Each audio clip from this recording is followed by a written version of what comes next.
Social media के इस दौर में लोग पॉटी करने के अलावा बाकी सब कुछ सोशल मीडिया पर डाल लेते हैं। हाँ, मतलब ये वर्ड इसलिए यूज कर रहा हूं कि बाकी कुछ भी हो, सोना, जगना, उठना, बैठना, रोमांस करना, खाना, नहाना, गाना गाना और भी जो जो होता होगा सब डाल लेते हैं यार। और शादियों का सीजन जब है तो वहां तो प्री वेडिंग या पोस्ट वेडिंग का अलग सी आता है। मतलब अब तो आप जितने भी हिस्टोरिकल प्लेसेस पे जाते हैं, जैसे मैं उदयपुर गया, जयपुर गया, तो वहां सारे शादी के कपल्स डांस करते हुए नजर आ रहे थे।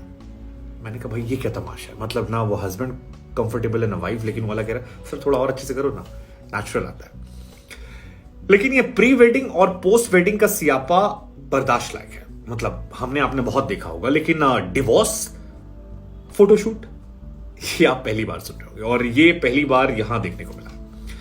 ये मोहतरमा जो है, ये क्या ही कहा जाए, मतलब ये डिवोर्स फोटोशूट करवा रही है, और ये डिवोर्स फोटोशूट काफी ज्यादा सोशल मीडिया पर चर्चा के केंद्र में आ गया। मैं ये नहीं कहूंगा ट्रेंड बन गया है, क्योंकि ट्रेंड मतलब फॉलो तो लोग क्या ही करेंगे या करेंगे भी पता नहीं, लेकिन इसके बारे में चर्चाएं चल रही हैं। और ये मोहतरमा जिस तरह से डिवोर्स फोटोशूट करवा रही है, इसके बाद लोगों में वो पार्टनर फिल्म का डायलॉग नहीं था, इतनी खुशी, वही वाला रिएक्शन आ रहा है कि इतनी खुशी, मतलब क्यों, कैसे, क्या। वाकई में डिवोर्स फोटोशूट अच्छी ट्रेंड है, खराब ट्रेंड है? चेन्नई की रहने वाली ये महिला है, नाम इनका शालिनी है, और इन्होंने डिवोर्स फोटोशूट कराया है। डिवोर्स फोटोशूट में इन्होंने तमाम तरह के पोज दिए हैं, बाकायदा एक एजेंसी को हायर किया, उससे कहा कि तुम इसको मेमोरेबल बनाओगे। अब शादियों की फोटोज मेमोरेबल बनती हैं, डिवोर्स की फोटोज मेमोरेबल बनाना, पूरी प्लानिंग करना, कार्ड छपवाना, वो डिवोर्स लिखवाना, ये तमाम जो नाटक नौटंकी है ये यहां पर खर्चा कर किया गया। और इसके पीछे लॉजिक इन्होंने दिया है कि ये सकारात्मक तरीके से किया गया अलगाव है। अब अगर इस फोटोशूट को आप देखेंगे तो इसमें 3-4 चीजें हैं। मतलब एक तो ये है कि ये रेड कलर की ड्रेस में, इंडिया में रेड ड्रेस को नॉर्मली हम मानते हैं कि ये विवाह के बंधन में बंधने वाले कपड़ा होता है, ब्लैक नहीं पहनना, ये पहन लो, वो पहन लो। दूसरा, आज जो आप फोटोशूट देखेंगे, एक में तो डिवोर्स लिख रखा है, एक फोटो आप देखेंगे जिसमें हाथ में शराब की बोतल ली है। अब जश्न शादियों में अब तो लोग शराब वराब लाते हैं, जमाने में तो वो भी हमारे यहाँ लोग गलत मानते थे कि यार ये सब समाज को शोभा नहीं देता है। और तीसरी तस्वीर जो है उसमें अपने हस्बैंड की तस्वीर को चीरती हुई नजर आ रही है। ये वाला बिल्कुल फिल्मी था, मतलब चाहो मैं आज से तुमको अलग कर देता हूँ, मंगलसूत्र नोच दिया, जैसा होता नहीं फिल्मों में, या मांग हटा दी तो अब मैं शादीशुदा नहीं हूँ। हाँ बिल्कुल, ये वैसे ही नौटंकी थी, लेकिन इसको उन्होंने यहाँ पर किया। और इनका लॉजिक है कि इससे मुझे खुशी मिल रही है। और आखिरी तस्वीर जो है वो अपने पति के साथ जो इनकी फोटो है, उसे ये पैर से फ्रेम को कुचलती तोड़ती नजर आ रही है। इनका लॉजिक है कि इससे फ्रेम टूट जाएगा और हमारा रिश्ता जो है उससे मैं पॉजिटिवली मूव ऑन कर जाऊंगी। क्या सोचते हैं इस हरकत पर? अब जाहिर सी बात है आपके जहन में सवाल आ रहा होगा, गुरु सारी हरकतें तो कर ली, लेकिन इसके पीछे का लॉजिक क्या होगा? इन मोहतरमा की भी तो कोई सोच होगी। मतलब आदमी कुछ करता है तो यूं ही थोड़ी ना करता है।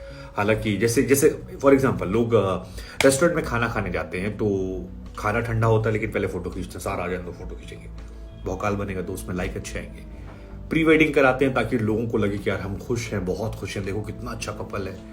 ये अलग बात है कि एक किसी और से ब्रेकअप करके, एक किसी और से ब्रेकअप करके, आमतौर पर ऐसा होता है। वैसे अरेंज मैरिजेस का तो मेरा मानना है कि 90% अरेंज मैरिजेस में लोग कहीं और दिल तुड़वा के, कहीं और दिल तुड़वा के, प्यार से गिव अप करके फिर एक दूसरे के साथ आके, बट ठीक है, सक्सेसफुल हो रही हैं और बहुत सारे लोगों की अच्छी चल रही हैं, चलनी भी चाहिए। इंडिया में तो अरेंज मैरिजेस की काफी हाई रेट होता है। लेकिन इन मोहतरमा ने जो लॉजिक दिया वो ये कहा कि 90% महिलाएं जो होती हैं वो इंडिया में वो डिवोर्स के बाद भावनात्मक तौर पर टूट जाती हैं, उनका दिल टूट जाता है, वो सहम जाती हैं, इमोशनल डैमेज होता है, और इस डैमेज को फिक्स करने में बहुत लंबा समय लग जाता है। मतलब कुछ लोगों को 2-3 साल लग जाते हैं, कुछ लोगों को 4-5 साल लग जाते हैं, कुछ इससे जीवन भर नहीं निकल पाती हैं। और ये एक रूढ़िवादी परंपरा है। अगर कोई रिश्ता ऐसा है जो खराब है तो उसे तोड़ देना चाहिए।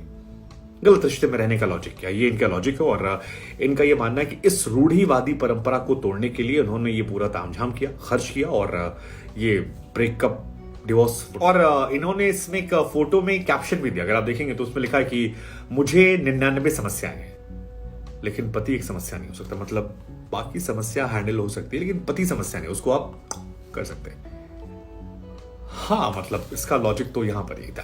खैर, जिस फोटोशूट का प्रोडक्शन हाउस ने ये पूरा फोटोशूट किया है, उनकी तरफ से भी एक लॉजिक आया। उन्होंने कहा कि भारत में पहली बार कुछ अनोखा हो रहा है। अब ये टीवी वाली लाइन थी। आमतौर पर हम टीवी वाले जो हैं वो जब कोई नया प्रोग्राम बनाते हैं तो हम लोग लिखते हैं टीवी के इतिहास में पहली बार इस चैनल पर देखिए गला मेरा बैठ गया। ओके, टीवी के इतिहास में पहली बार, ये ऐसा हम करते हैं और हर बार हम पहली बार करते हैं। तो इन्होंने भी लिखा है कि आप भारत में पहली बार कुछ अनोखा, एक तलाक photoshoot, breakup party, breakup song. फिल्मों से इंस्पायर तो नहीं था ये।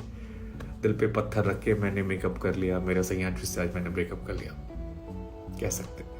हम सब बहुत फिल्मी हो गए। लेकिन इन्होंने लिखा कि ये हैप्पी डिवोर्स फोटोशूट है। डिवोर्स इज हैप्पी हो सकता है, मतलब इन्होंने इसका लॉजिक ये था कि हर अंत एक नई शुरुआत की तरफ ले जाता है, और अगर आप लाइफ में उड़ना चाहते हैं तो इस आयरिस फोटोशूट वाले लिखा है, तो अगर आप उड़ना चाहते हैं तो हर वो चीज छोड़ दीजिए जो आपको ढकेलती नीचे, ऊपर उड़िए, सब अच्छा होगा। ये इनका लॉजिक है। अब ये कितना सही है ये हम आप पर छोड़ देते हैं। अब इनके फोटोशूट से आप कितना इत्तेफाक रखते हैं नहीं रखते हैं, ये एक सोचने वाली बात है। फोटोशूट को ड्रामा ज्यादा है या फिर मैसेजिंग ज्यादा है, ये भी हम आप पर छोड़ देते हैं। लेकिन एक चीज जो इन्होंने कही वो मैं इत्तेफाक रखता हूं, और जो इन्होंने कैप्शन दिया था, इस कैप्शन में लिखा था कि एक तलाकशुदा महिला का इस तरह से फोटोशूट कराना, ये उन लोगों के लिए मैसेज है जो अपने आप को बेआवाज समझते हैं और ये मानते हैं कि तलाक होना उनकी वजह से हुआ है और वो इस लायक नहीं कि जीवन में खुश रह सके। एक खराब शादी को छोड़ना ठीक है क्योंकि आप खुश रहने के लायक हैं, ये मेरे को समझ में आता है। साथ ही ये भी कहा कि आप कभी समझौता ना करें, अपने जीवन पर नियंत्रण रखें और बच्चों के बेहतर भविष्य के लिए आवश्यक बदलाव करें। अब बिल्कुल कभी भी समझौता ना करें, ये भी वाला थोड़ा सा मेरे को एडजस्टेबल नहीं है, बिकॉज घर में 5 लोग हैं तो थोड़ा बहुत तो कर सकते हो। हाँ, नाजायज चीजों पे अगर आपसे कोई इंसान समझौता करवा रहा है तो आप स्टैंड ले सकते हैं, लेकिन थोड़े बहुत समझौते तो हर रिश्ते में करने पड़ते हैं, दफ्तर में करने पड़ते हैं, आम जिंदगी में करने पड़ते हैं, रोड पे चलते वक्त करने पड़ते हैं, तो यार वो मेरी समझ से परे है। साथ ही ये भी लिखा है उन्होंने कि तलाक विफलता नहीं है, आपके जीवन को सकारात्मक बदलाव करने के लिए एक नया मोड़ है, बहुत अच्छा मोड़ है, और एक शादी को छोड़कर अकेले खड़े होने में बहुत ज्यादा ताकत की जरूरत होती है।